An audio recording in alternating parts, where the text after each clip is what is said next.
Oke, selamat datang di sesi bedah materi kita. Kali ini kita dapat ringkasan bab dari buku Informatika kelas 7 ya. Iya, betul. Bab 4. Nah, misi kita sekarang ini mau coba gali lebih dalam gitu. Gimana sih sebenarnya semua komponen komputer ini yang kelihatan sama yang nggak kelihatan bisa kerja bareng? Jadi bukan cuma lihat CPU itu apa, RAM itu apa, tapi lebih ke gimana ya? Integrasinya itu loh. Persis. Itu poin pentingnya. Seringnya kan kita cuma lihat komputer ya sebagai kotak ajaib gitu aja. Tapi inti bab ini yaitu tadi, memahaminya sebagai sistem.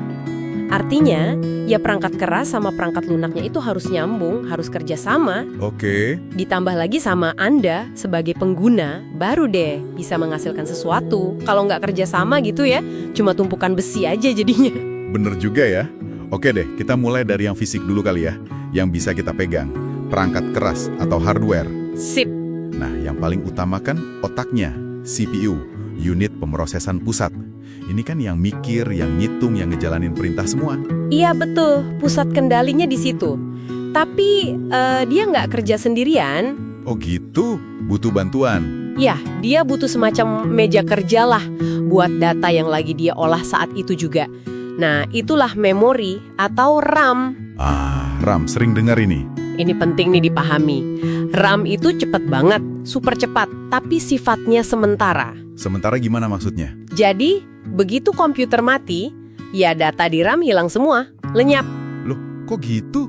Kenapa nggak permanen aja? Karena yang dikejar itu kecepatannya, biar CPU nggak perlu nunggu lama pas lagi kerja.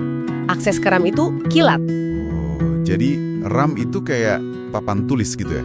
Cepat ditulis, cepat dihapus juga. Nah, analogi bagus itu, betul. Terus, kalau mau nyimpen yang awet, yang permanen, itu di mana dong? Nah, itu baru kita bicara penyimpanan atau storage. Kayak hard disk, HDD, atau yang lebih baru, SSD. Oke. Jadi beda ya fungsi RAM sama storage? Beda banget. Storage itu buat nyimpen data jangka panjang. Dokumen Anda, foto, aplikasi, semua di situ. Tapi aksesnya ya lebih lambat dari RAM. Jadi pas kita mau buka file atau aplikasi? Iya, datanya itu diambil dulu dari storage, terus diangkat ke RAM, biar bisa diolah cepat sama CPU. Paham. Oke, selain CPU, RAM, storage, ada lagi kan hardware-nya? Tentu, ada perangkat input buat masukin perintah atau data, kayak keyboard, mouse yang Anda pakai itu. Sama perangkat output buat nampilin hasilnya, monitor di depan Anda atau printer kalau mau dicetak. Sip, hardware udah kebayang. Sekarang, bagian yang nggak kelihatan tapi penting banget, perangkat lunak alias software. Nah, ini yang ngasih nyawa ke hardware tadi. Yang utama pasti sistem operasi ya, OS kayak Windows, macOS, Linux gitu. Betul sekali. OS ini perannya vital banget. Coba bayangin dia itu kayak manajer lalu lintas super sibuk di dalam komputer. Manajer lalu lintas? Maksudnya? Dia yang ngatur giliran pemakaian CPU, dia yang mastiin data ngalir lancar antara RAM sama storage, dia juga yang nerjemahin klik mouse atau ketikan Anda jadi sesuatu yang dimengerti hardware. Wah, kompleks juga ya kerjaannya. Banget. Tanpa OS, aplikasi kayak browser atau game Anda itu nggak bakal bisa ngobrol langsung sama hardware, nggak jalan dia. Jadi OS itu bukan cuma tampilan ikon-ikon di layar ya? Jauh lebih dari itu. Dia itu inti manajemen sumber daya komputer. Oke, nah terus di atas OS itu baru ada program aplikasi yang kita pakai sehari-hari. Kayak buat ngetik, browsing, main game. Tepat. Aplikasi itu fokusnya ke tugas spesifik buat Anda. Tapi ya itu tadi, mereka sangat bergantung sama OS buat bisa jalan, buat bisa akses hardware. Jadi aplikasi itu kayak numpang di atas OS gitu ya? Minta izin dulu ke OS. Bisa dibilang gitu. Aplikasi minta izin ke OS. OS, aku butuh pakai CPU sebentar, atau tolong simpen file ini dong, tampilin gambar ini di layar. Nah, OS yang ngatur semuanya biar nggak tabrakan antar aplikasi. Menarik. Tapi sering banget kita lupa satu elemen lagi nih. Elemen ketiga. Apa tuh? Ya kita sendiri, pengguna alias user. Anda yang lagi dengerin ini. Haha, iya bener banget. Sering kelewat ini. Padahal kan, tanpa kita yang ngasih perintah, yang ngasih data, komputer secanggih apapun diam aja kan? Justru itu kuncinya. Anda itu yang memulai semua proses di komputer. Interaksi Anda itu yang ngasih tujuan ke mesin ini. Contohnya gimana alurnya? Misalnya nih, Anda klik icon aplikasi di layar. Itu input. OS nerima perintah itu. Terus OS minta CPU buat kerja. Mungkin sambil ngambil data aplikasi dari storage dipindahin ke RAM. Oke, terus? Nah, hasil olahannya sama CPU tadi, lewat OS lagi, akhirnya ditampilin jadi jendela aplikasi di monitor Anda. Itu output. Semua kerja bareng, serempak.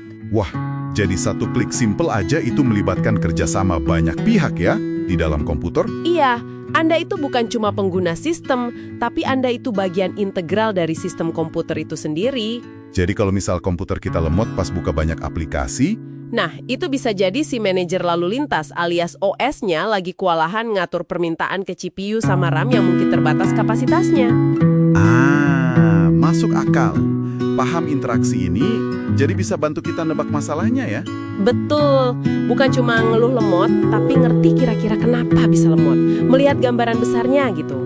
Oke deh, jadi kalau kita simpulkan nih dari diskusi kita, intinya komputer itu bukan cuma kumpulan barang canggih, Bukan. tapi lebih kayak sebuah ekosistem terintegrasi yang kompleks ya. Iya, ekosistem itu kata yang pas. Hardware nyediain badannya, software ngasih kecerdasan sama aturan mainnya. Dan kita, pengguna, yang ngasih tujuan dan perintahnya. Semuanya harus sinkron. Betul. Memahami orkestrasi ini, gimana semua bagian saling terkait dan bekerja sama, itu intinya. Bukan cuma hafal nama komponen jadinya ya. Bukan, tapi lebih menghargai interaksinya. Ini bisa ngubah cara pandang kita dari sekedar pengguna, jadi ya sedikit lebih melek lah soal apa yang terjadi di balik layar. Oke, nah sebagai penutup nih, ada satu pemikiran buat Anda renungkan lebih lanjut. Apa tuh? Kan kita tahu ya, komputer itu pada dasarnya cuma ngerti bahasa biner. Angka 0 sama 1 aja. Iya betul, bahasa mesin. Tapi kita, manusia, ngasih perintahnya pakai klik mouse. Ketik kata-kata kompleks. Bahkan mungkin pakai suara. Nah pertanyaannya, gimana caranya semua input manusiawi kita yang kayak gitu bisa diterjemahkan jadi rentetan 0 dan 1 yang akhirnya dimengerti sama si CPU di level paling dasar? Proses penerjemahan di baliknya itu, lapisan-lapisannya kayak apa aja ya? Wah, itu pertanyaan bagus buat dipikirin lebih lanjut. Iya kan? Sesuatu buat Anda eksplorasi sendiri. Gimana sih mesin bisa paham bahasa kita?